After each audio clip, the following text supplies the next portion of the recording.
नमस्कार दोस्तों, welcome to my travel diary. आज मैं आपको ले चल रहा हूँ एक ऐसे सफ़र पर जहाँ सिर्फ इमारत नहीं, एक जज्बा बसा है। Yes, this is not just a monument, it's a symbol of eternal love, the one and only Taj Mahal. White marble से बनी ये खूबसूरत यादगार दुनिया के 7 अजूबों में शामिल है। But today we want just see the Taj Mahal, we will feel it step by step.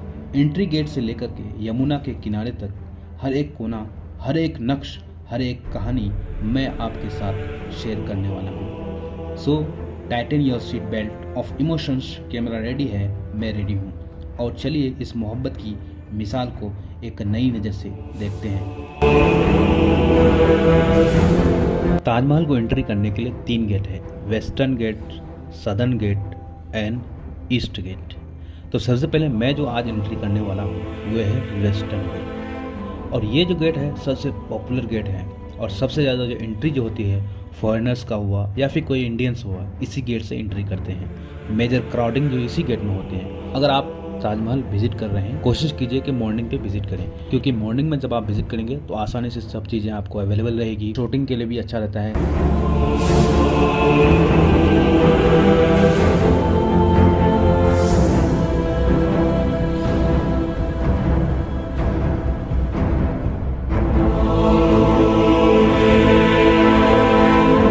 Western gate से एंट्री लेंगे, उसके बाद आपको जो है कोर्टयार्ड, ये जो कोर्टयार्ड है जिसे जिलो खाना भी कहते हैं। जिलो खाना इसको इसलिए कहा जाता है, मुगल के ज़माने जो भी इस जगह आते थे तो ये सबसे पहले इस जगह पे आते थे। तो इसमें आप देखेंगे बहुत सारे आपको रूम देख रहे हैं। तो ये जो रूम थे एक्चुअली मुगल के समय में भी गेस्ट आते थे, यहाँ रहते थे, और ये ऑफिस भी होते थे।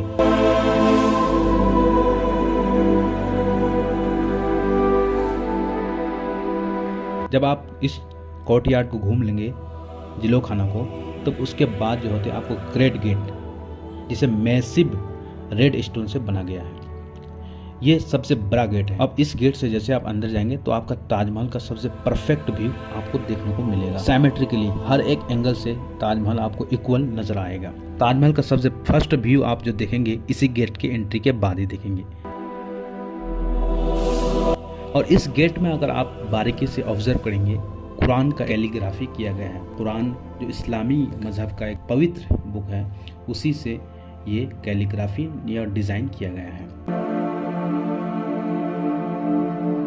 उसके बाद जब आप ग्रेट गेट से एंट्री लेंगे, उसके बाद आपको मिलेगा चारबाग गार्डन, जिसे मुगल गार्डन लेआउट कहते हैं। चारबाग इसलिए कहा जाता है क्योंकि यहाँ 4 इंपॉर्टेंट प्लेसेस हैं। सेंट्रल वाटर चैनल, जब आप बीचों में देखेंगे, बीचों बीच, ताजमहल के बीचों बीच और मेन गेट के बीचों बीच आप देखेंगे, आपको जो होते हैं वाटर चैनल मिलेंगे।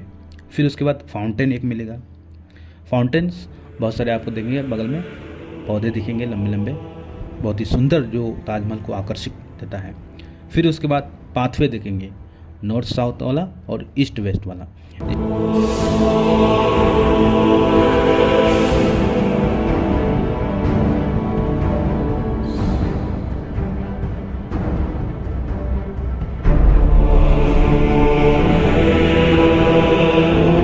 अब जैसे जैसे आप आगे जाते जाएंगे, ताजमहल का जो आपका व्यू जो होते हैं वो बड़ा होते जाएगा, और जितना नज़दीक आप जाएंगे ताजमहल उतना ही सुंदर होते जाएगा। यही एक अजूबा है।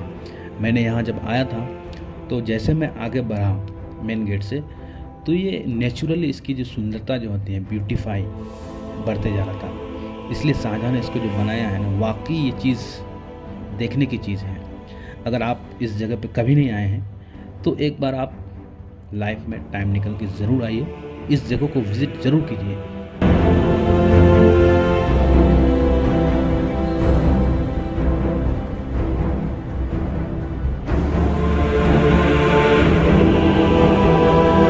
जब मेन आप जब ताजमहल देखेंगे, ये जो है वाइट आइकोनिक से बना हुआ, यानी कि वाइट संगमरमर से बना हुआ है। अब इसमें आपको सेंट्रल डोम मिलेगा, जो इसको मेन गुंबद जो होते हैं, आपको ये दिख रहा है जो गोल सा, ये जो होते हैं 73 मीटर ऊंचा है। ताजमहल के अंदर आप देखेंगे चारों तरफ यानी कि 4 मीनार बना हुआ है, यानी कि 4 टावर दिया हुआ है।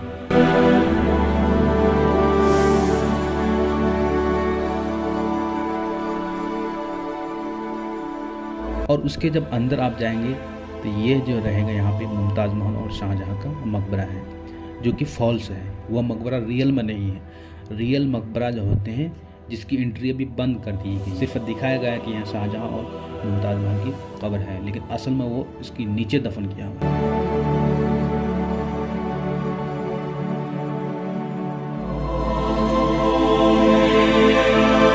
और ये है रियर व्यू, यानी कि ताजमहल के पीछे का व्यू, जिसके पीछे यमुना नदी है। और ये नदी जो होते हैं बहुत ही पवित्र नदी था, लेकिन आज के समय ये धीरे धीरे गंदा होते जा रहा है। इसलिए हम सब की जिम्मेदारी है कि इस नदी को गंदा होने से बचाएं।